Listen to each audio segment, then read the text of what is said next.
and without. So let's open it up now. We have microphones floating around. Oh, thank you. And so, yeah, let's go back here. If you don't have a microphone in front of you, can you bring one over? Yeah, thanks. Is this working? Yeah, there we go. Yes, Keith Schultz with USAID. Thank you, Susan, and the panel. Very interesting. A couple of points I'd like to make, questions. Completely agree with Mark. Mark talked about the Women's Caucus in Kosovo. My colleague Mike Henning and I were out there earlier this year, and we obviously met with a number of the members of that caucus and people outside that caucus, and it's very impressive what they've been able to achieve.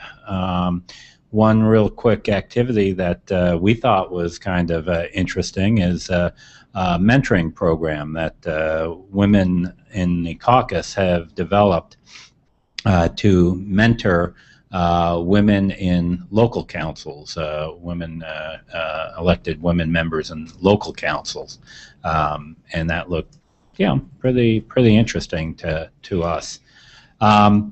Going beyond, and I apologize, I wasn't at the quota session you had a couple of months ago.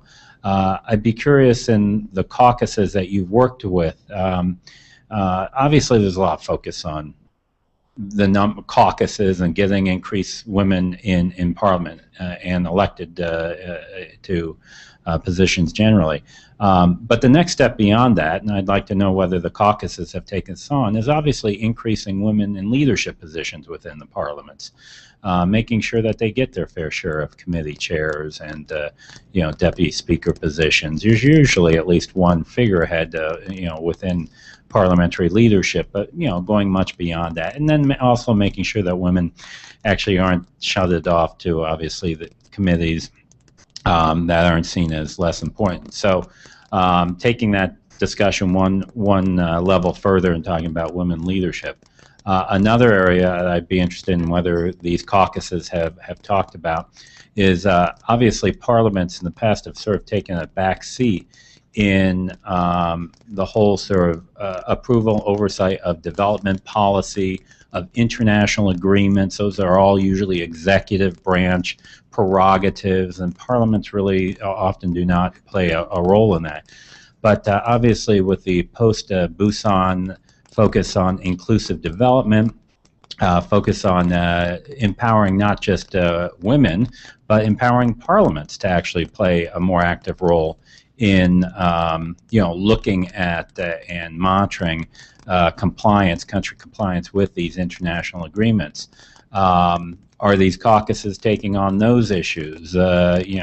UN Resolution 1325, how is the country doing on complying with their commitments?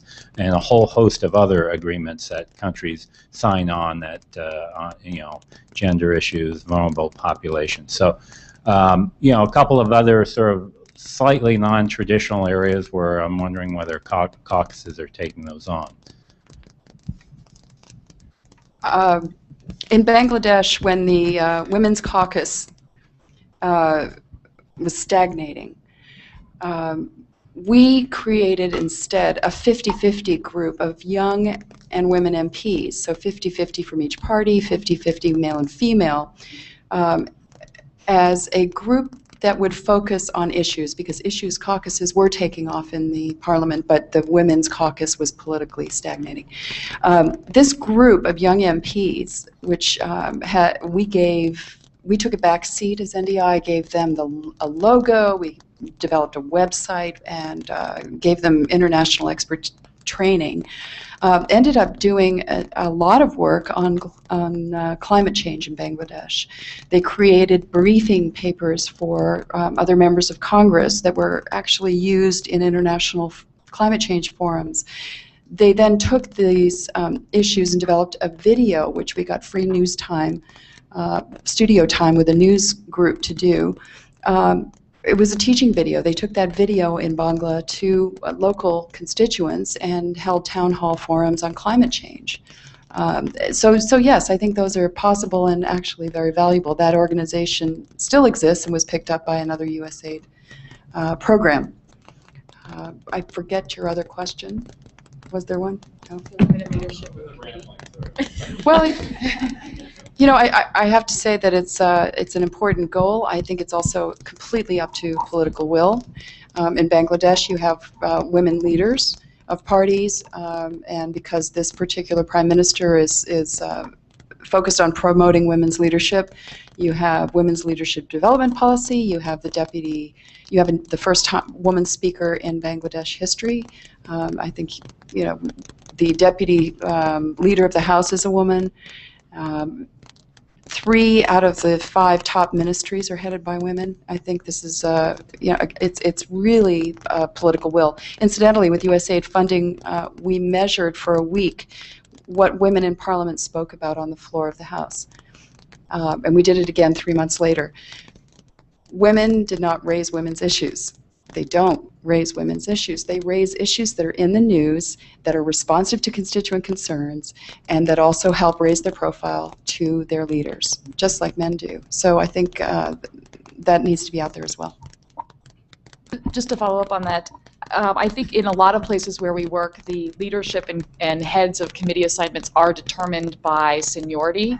So it's not expressly harder for women, but because men have served longer or the turnover for women is higher, that's a challenge for women getting into leadership. And obviously, like everything in politics, it's about power, and giving up that committee or leadership assignment is difficult. And so I think that's part of changing the culture, and maybe not an outright anti-woman position, but just because of the incumbency or the length of service that might disproportionately affect women. So I think it's part of mixing it up, or in places where they say for every committee chair that's a man, the co-chair or the vice chair has to be a woman, ways to think creatively around that to make it happen. And then just also to your point, we have seen in some countries where the Women's Caucus or other group of women legislators work with civil society to do a CEDAW shadow report. So the government might issue its formal report about how it's doing with women in their country, and then these groups come together to give, I think, often a more realistic picture of how women are working in that country.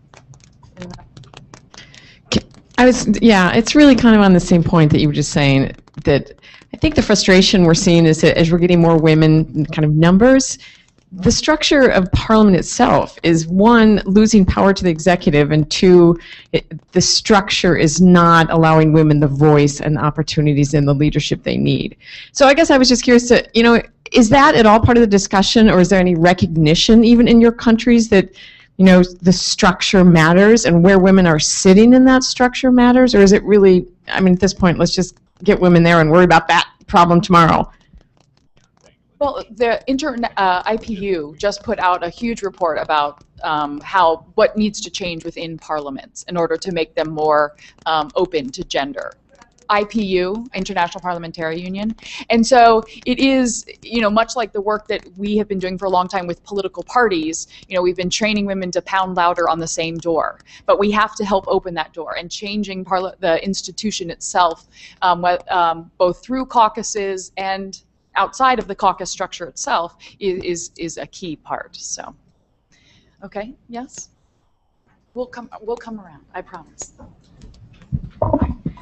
Hi, I think I'm the oldest person in the room here, so I wanted to build on what my USAID colleagues were mentioning, but not quite this explicitly, and that is that within these caucuses and within any power structure, it never hurts to be the one in the room who understands the budget the best.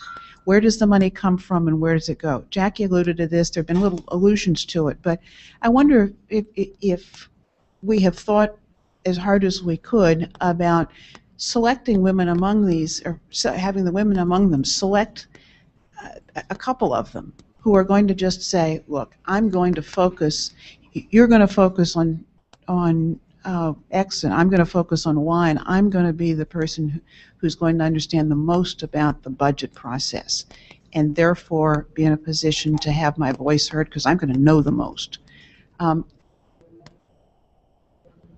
certainly we do do a lot of work. I don't know if we've been so explicit about dividing up the roles and picking, okay, you do defense, you do finance, you do budget, and we broadly talk a lot with women about the quote non-traditional issues, which I hate both women's issues and non-traditional because they're all just issues, but focusing on infrastructure or defense and the environment, as well as in Africa minerals and other issues that way. So because they are important issues that are going to affect and a huge impact on the economic part of the economy. But we do both work with women on the quote non-traditional issues, but also on budgeting specifically, and both men and women, both together and separate, on that important issue, because it is, as you said, budget is policy. They can give all the speeches they want, they can pass the laws, but how the money is spent is actually how.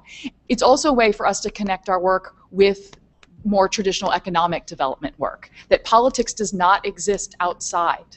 It's linked. People want to eat and feel safe and go to good schools and vote. And so how do we connect that work? Are the people that we're electing actually making democracy work? And how do we connect those two? So. Oh. Hi, my question is for Natalie. It's sort of a specific one on Ukraine. I was wondering how the ongoing rise and fall of Yulia Tymoshenko has affected your work, if any, or maybe how that speaks broadly to sexism in Ukrainian politics. Sure. I think that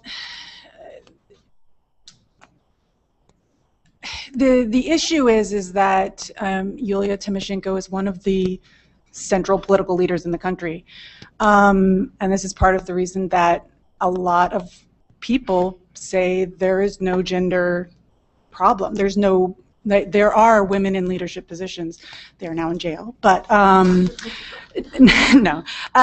So that is part of the reason that it has not been talked about as broadly in the past.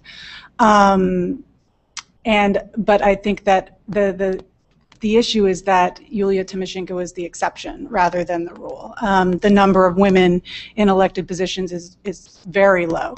At the national level, it is the lowest in Europe. It's at about 9% right now, which is a rise from in the last parliamentary elections, but a rise from like about 8% to 9%. So the level of women's representation is very low. The amount of access that women have to decision making nationally in the parliament, as well as in parties and regional councils and local councils around the country, is low.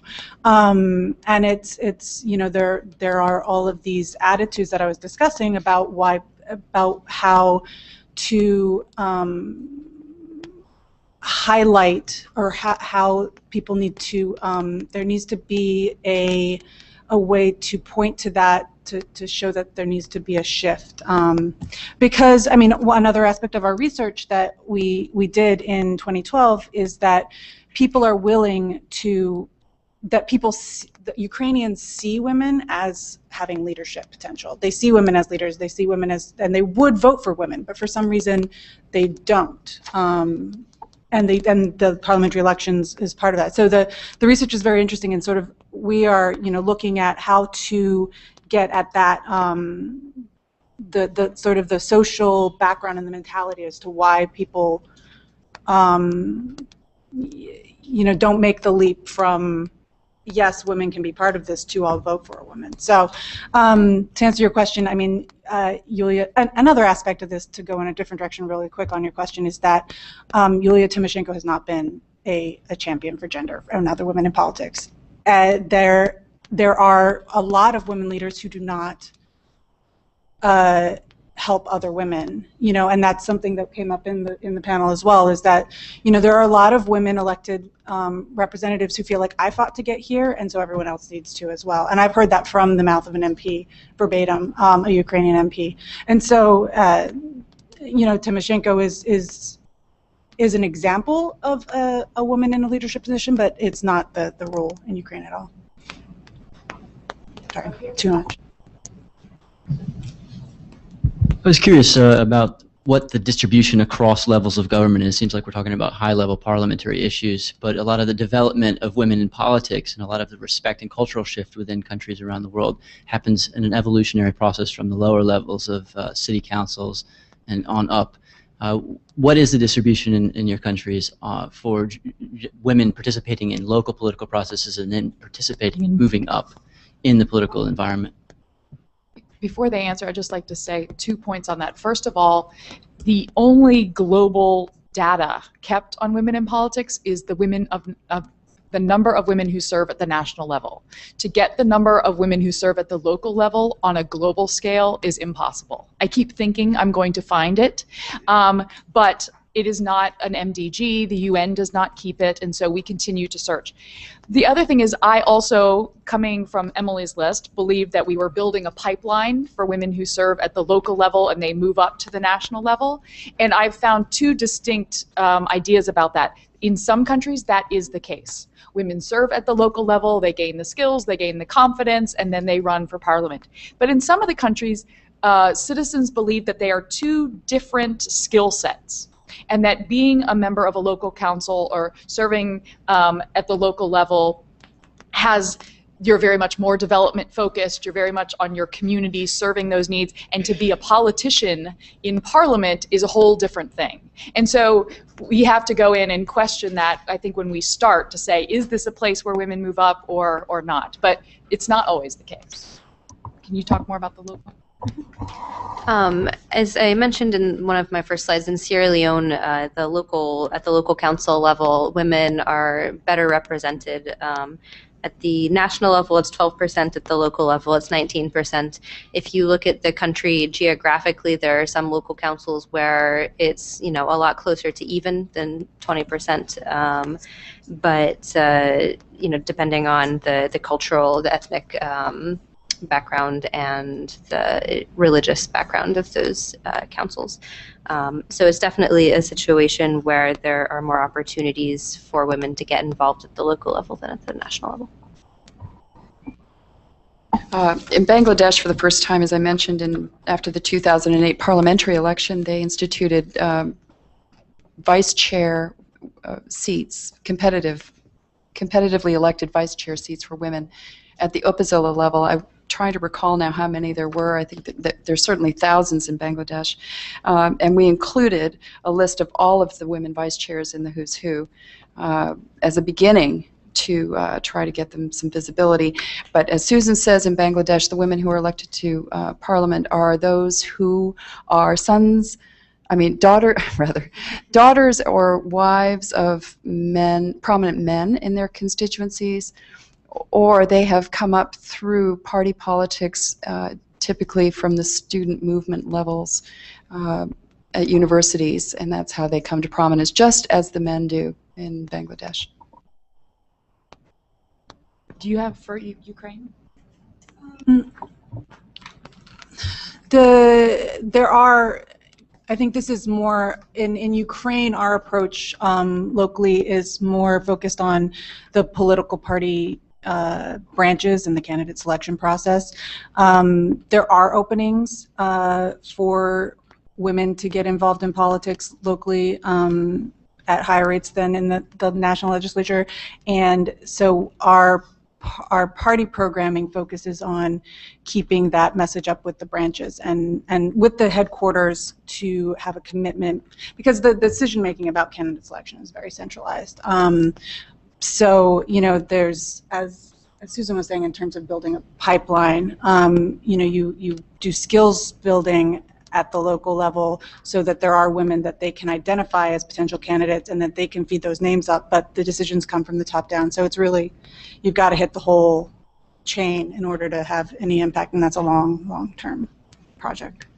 One more thing about Sierra Leone that I think is interesting is it's actually the opposite. When you're choosing nominees for Parliament, part of our program in Sierra Leone was working with national political party leaders, and we really thought we had them convinced.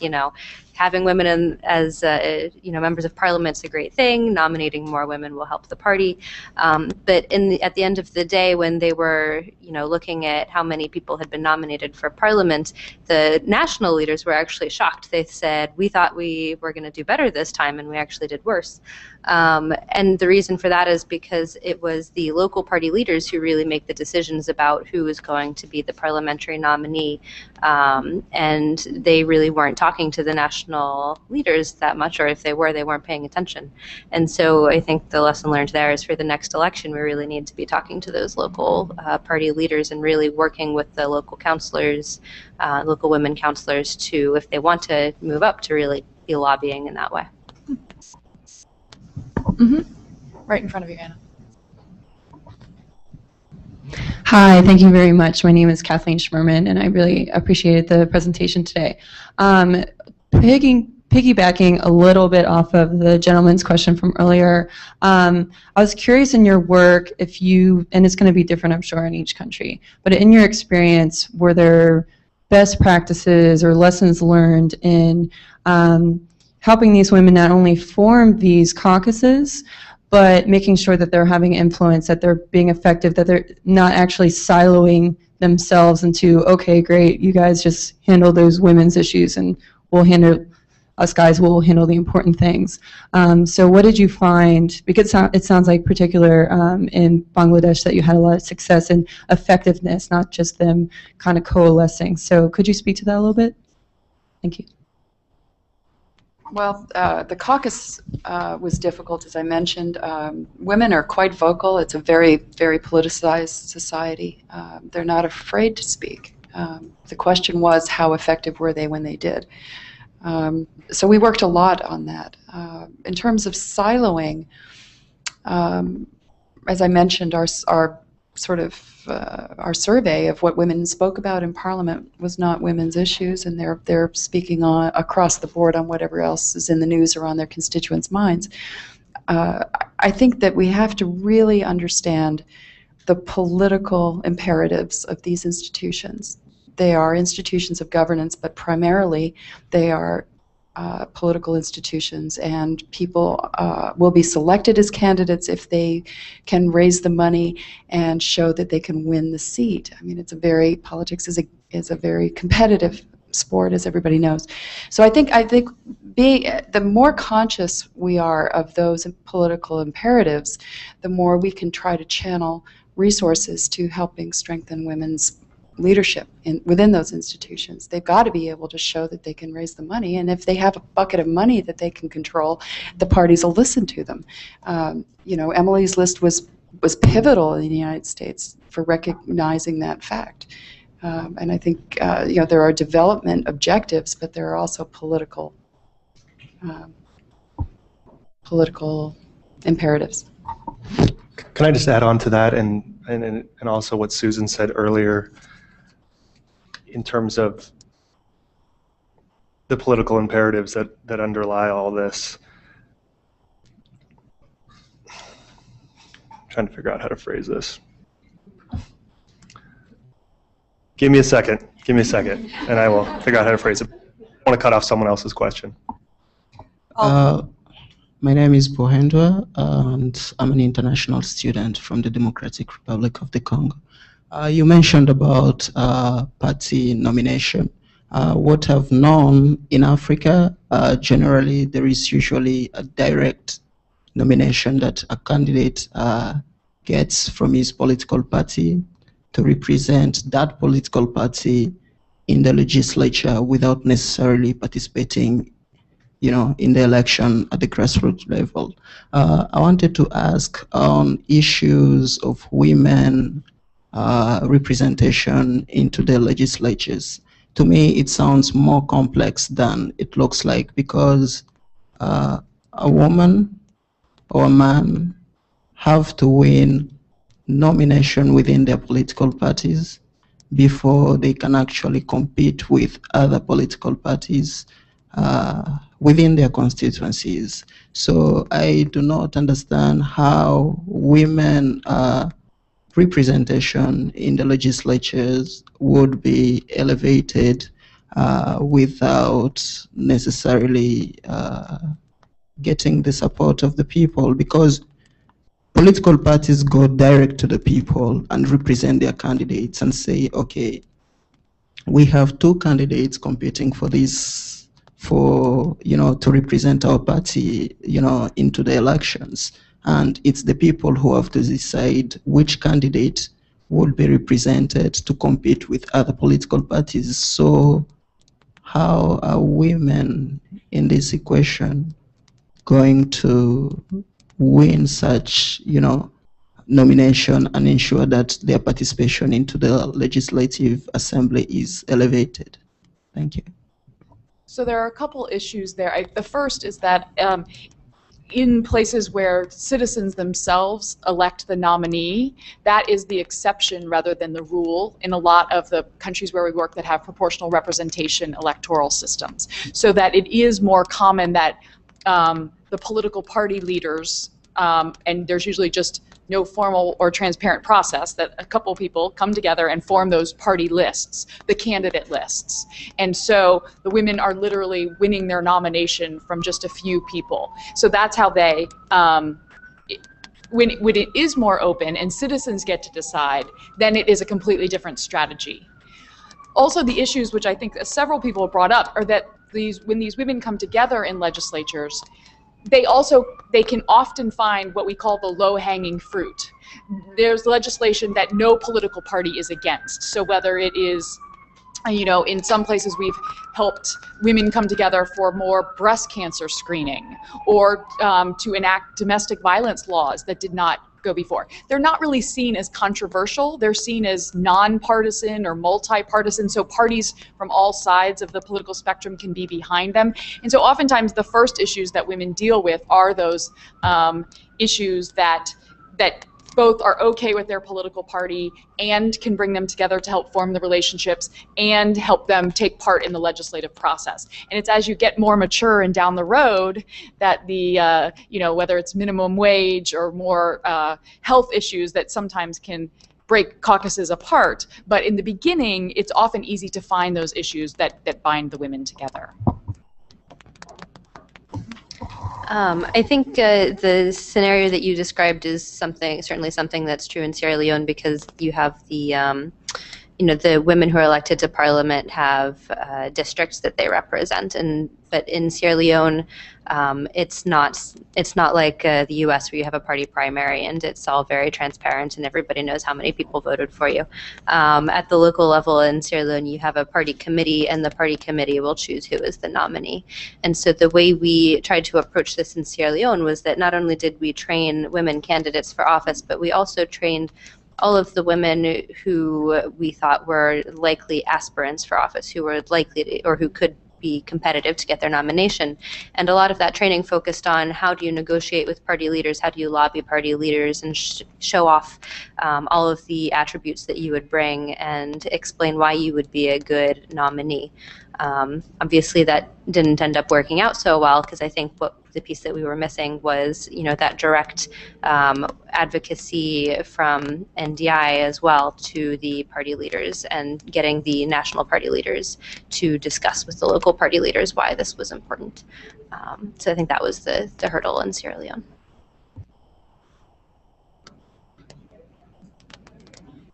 My point was actually about the earlier point about your point about the municipal level. There's a perception in a lot of places where people who serve at the municipal or local level are not prepared to serve at the parliamentary level, and I haven't looked at that closely enough to know why that is, and I suspect it could be differences in electoral systems, whether you have PR or constituency-based systems. But I just wanted to raise it as something to think about, all of us in programming. I know for the assessment we did in Algeria, basically the context there was the Parliament passed and the President passed a quota law that increased the number of women in Parliament fourfold. And so you went from roughly 7% of Parliament to 30% of Parliament. And suddenly we have this challenge of, how to integrate these new women members of Parliament in ways that are valuable. And what we found in the assessment we did is a lot of them had been leaders at the municipal and local level.